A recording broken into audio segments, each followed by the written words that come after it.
ایسا نہیں ہے کہ معاشرہ صرف مرد سے بنے گا،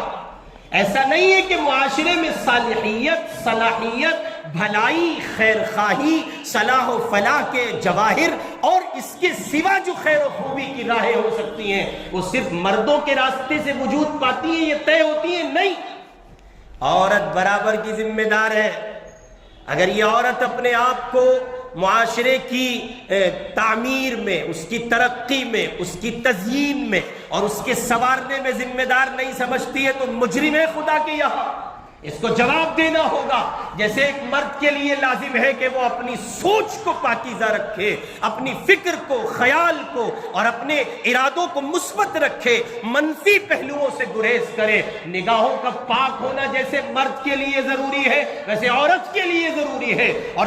کانوں کی سماعت کا پاک ہونا جیسے مرد کے لیے ضروری ہے ویسے عورت کے لیے ضروری ہے، اور زبان کا بول اغیار کے لیے یعنی پرائے مردوں کے لیے سخت ہونا یہ عورت کے لیے ضروری ہے۔ آپ دیکھ رہے